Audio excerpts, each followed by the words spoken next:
बिस्मिल्लाहिर्रहमानिर्रहीम अस्सलाम वालेकुम। उम्मीद आप सब खैरियत से होंगे। This is the 17th lecture of 9th class mathematics chapter number 1 real numbers. Last lecture में हमने एक्सरसाइज 1.3 के क्वेश्चन नंबर 5 तक सॉल्व किया था और इस लेक्चर में हम इंशाल्लाह इस एक्सरसाइज के रिमेनिंग क्वेश्चन सॉल्व करेंगे। क्वेश्चन नंबर 6 की स्टेटमेंट देख लेते हैं।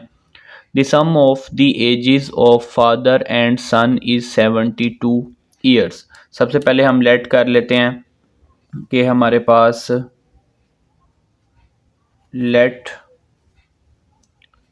age of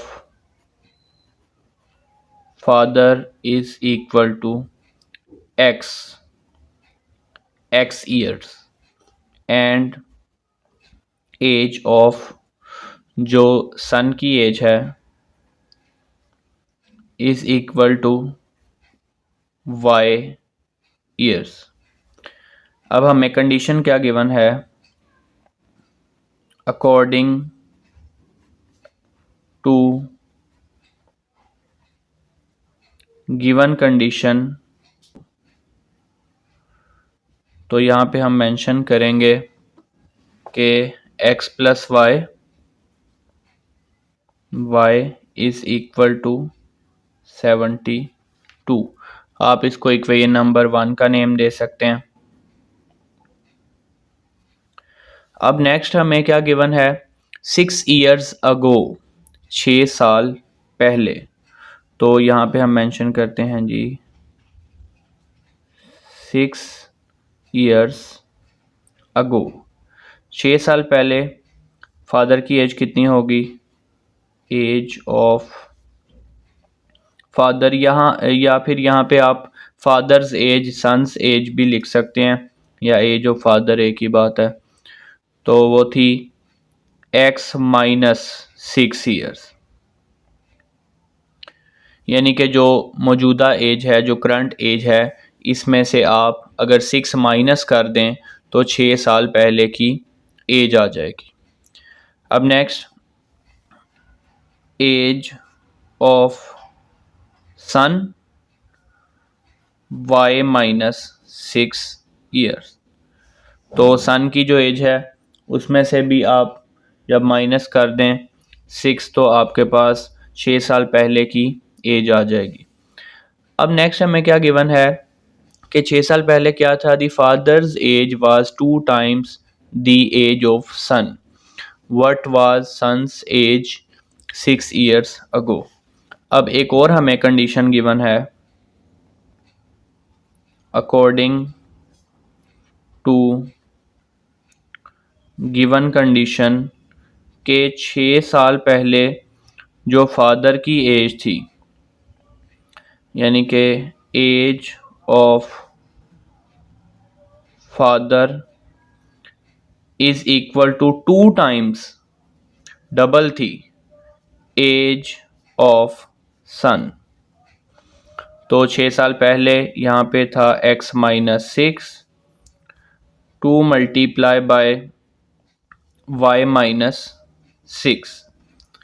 अभी आ जाएगा जी x minus 6 is equal to 2y minus 2 multiply जब आप 6 करेंगे 12 आ जाएगा। यहाँ से ये y को इस साइड पे ले आते हैं, माइनस का 2y हो जाएगा और ये माइनस का 6 राइट साइड पे जाके प्लस का 6।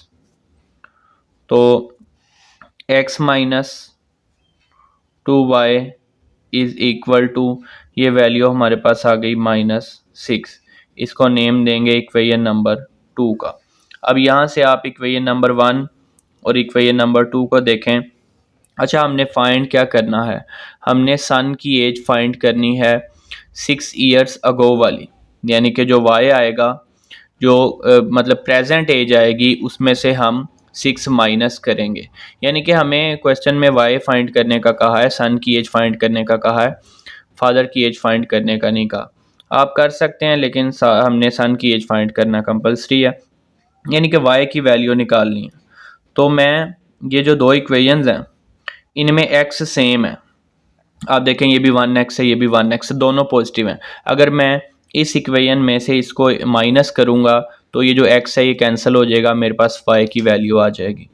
तो यहाँ पे मैं मेंशन कर रहा हूँ subtract subtract equation 2 from equation number 1।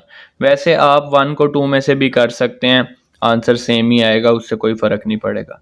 तो 2 फ्रॉम 1 का क्या मतलब है, 1 ऊपर लिखेंगे, x plus y is equal to 72, 2 नीचे लिखेंगे, x minus 2y is equal to -6। अब सब्ट्रैक्ट कर रहे हैं तो ये साइन चेंज हो जाएंगे, प्लस का माइनस में और माइनस का प्लस में, ये कैंसिल। सब्ट्रैक्ट किया ही इस वजह से है कि ये हमारे पास x कैंसिल हो जाए, हमारे पास y की वैल्यू आ जाए। तो y और 2y 3y, और 72 में जब आप 6 ऐड करेंगे तो ये 78 आ जाएगा। यहाँ से y की वैल्यू क्या आएगी, 78/3, और जब आप इसको 3 से डिवाइड करेंगे तो 26, यानी कि जो सन की प्रेजेंट एज है वो 26 ईयर्स है, लेकिन हमें प्रेजेंट एज फाइंड करने का नहीं कहा, हमें ये कहा है कि 6 ईयर अगो एज जो है वो हमने बतानी है। तो हम यहाँ पे मेंशन करते हैं जी कि एज ऑफ सन या 6 ईयर्स अगो, 6 ईयर्स अगो जो एज थी,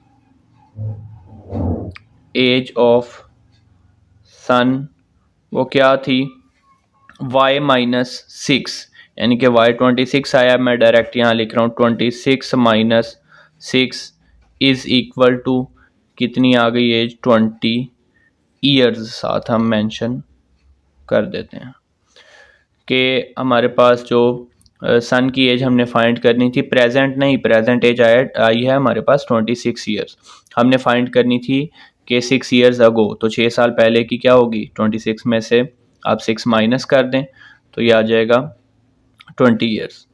अब नेक्स्ट आ जाते हैं इसके क्वेश्चन नंबर 7 पे। क्वेश्चन नंबर 7 की स्टेटमेंट है हमारे पास कि हमें गिवन है Mirha bought a toy for ₹1500 and sold for ₹1520, what was her profit percentage. तो हमें गिवन है कि मिरहा ने एक टॉय बाय किया है जो कि, यानी कि कॉस्ट प्राइस क्या है,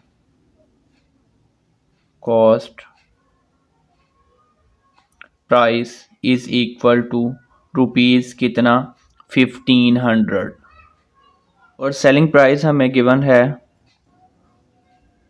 1500 एंड ₹1520। तो हमने फाइंड क्या करना है, हमने यहाँ पे प्रॉफिट परसेंटेज फाइंड करनी है। पहले हम प्रॉफिट फाइंड कर लेते हैं, प्रॉफिट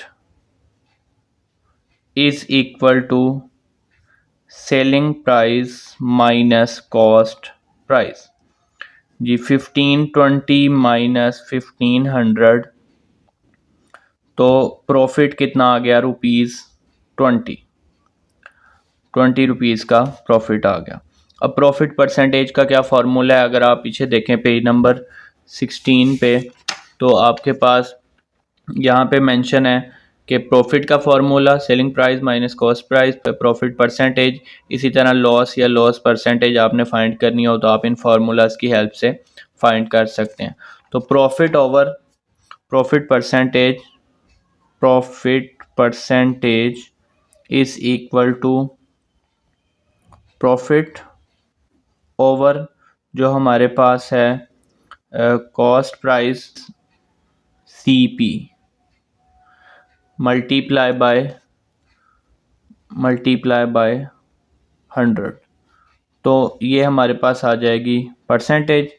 तो प्रॉफिट कितना है, प्रॉफिट हमारे पास है 20 ओवर जो कॉस्ट प्राइस क्या है वो 1500 है, मल्टीप्लाई बाय 100 जब आप करेंगे तो परसेंटेज हमारे पास आ जाएगी 1.33%। तो प्रॉफिट परसेंटेज हमारे पास आ गई है 1.33%। नेक्स्ट आते हैं क्वेश्चन नंबर 8 पे, क्वेश्चन नंबर 8। अब हमें स्टेटमेंट क्या गिवन है, हमें गिवन है the annual income of Tayyab is rupees 9,60,000 while the exempted amount is rupees 1,30,000. How much tax would he pay? Would he have to pay at the rate of 0.75%? अब उसकी जो तैयब है उसकी एनुअल इनकम है 9,60,000। Exempted amount का मतलब क्या होता है, वो अमाउंट जिस पे टैक्स पे नहीं करना। तो एनुअल इनकम यहाँ पे 9,60,000 है, एग्जेम्प्टेड अमाउंट 1,30,000 है। तो जब आप इस इनकम में से एग्जेम्प्टेड को माइनस करेंगे तो हमारे पास वो अमाउंट आ जाएगी जिस पे हमने टैक्स पे करना है, और टैक्स कितना पे करना है, 0.75%। तो सबसे पहले यहाँ पे मेंशन कर देते हैं कि हमारे पास जो इनकम है, एनुअल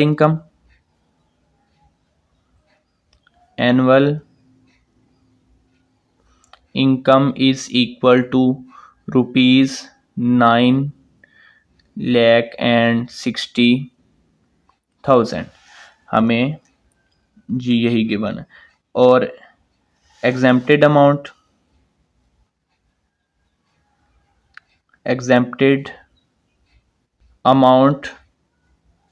इज इक्वल टू ₹1,30,000। तो पहले तो वो अमाउंट निकालते हैं जिस अमाउंट पे टैक्स पे करना है। तो यहाँ पे मैं मेंशन कर रहा हूँ कि टैक्स ऑन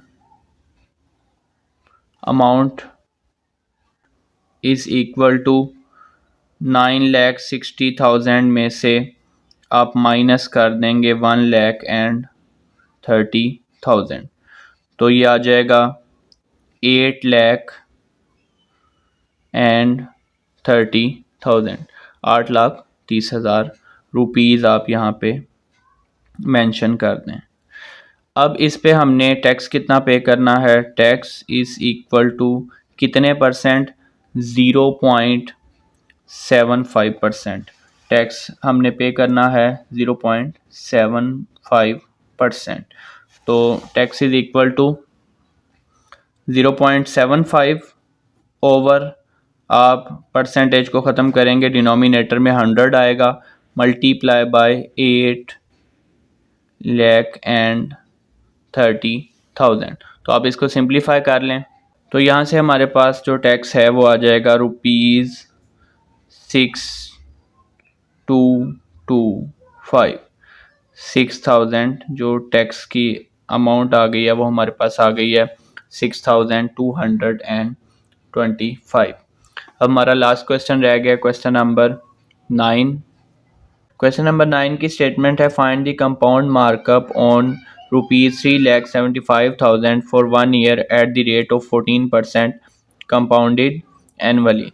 अब हमने फाइंड क्या करना है, हमने इस अमाउंट पे 3,75,000 पे हमने जो है वो इंटरेस्ट यानी कि सूद जो है वो फाइंड करना है, और किस रेट पे, 14% कंपाउंडेड एनुअली, यानी कि 14% के according.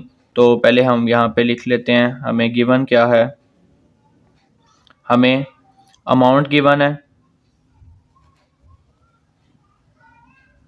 Amount is equal to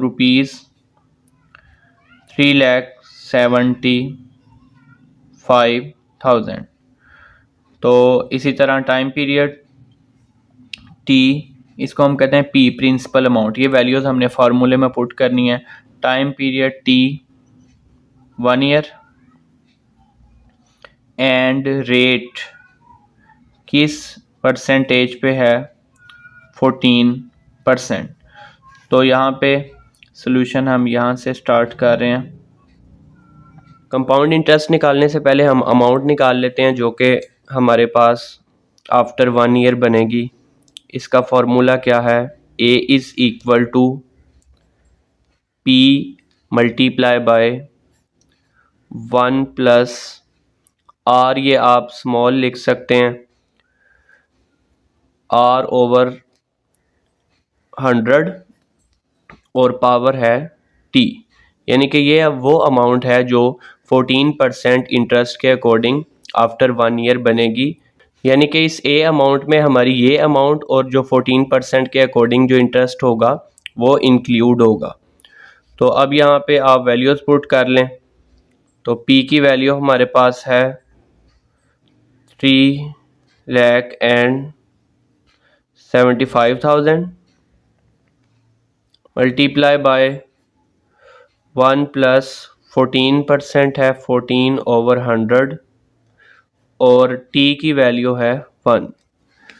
तो ये वैल्यू हमारे पास आ जाएगी A is equal to 375,000 multiply by 1 plus 14/100 करेंगे तो ये हमारे पास आ जाएगा 0.014 और 375,000 मल्टीप्लाई बाय ये आ जाएगी वैल्यू 1.14।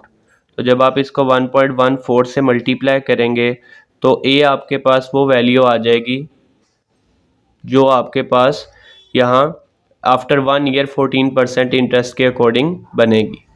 तो ये हमारे पास अमाउंट आ जाएगी ₹4,27,500। अब ये हमारे पास अमाउंट आ गई है आफ्टर 1 ईयर, लेकिन हमने फाइंड करना था यहाँ कंपाउंड इंटरेस्ट, यानी कि इसमें जो ओरिजिनल अमाउंट हमारे पास थी प्रिंसिपल अमाउंट 3,75,000, उसमें जब इंटरेस्ट ऐड हुआ है तो ये हमारे पास अमाउंट बनी है। तो कंपाउंड इंटरेस्ट के लिए हमें क्या करना पड़ेगा, इस अमाउंट में से जो प्रिंसिपल अमाउंट थी उसको माइनस करना पड़ेगा।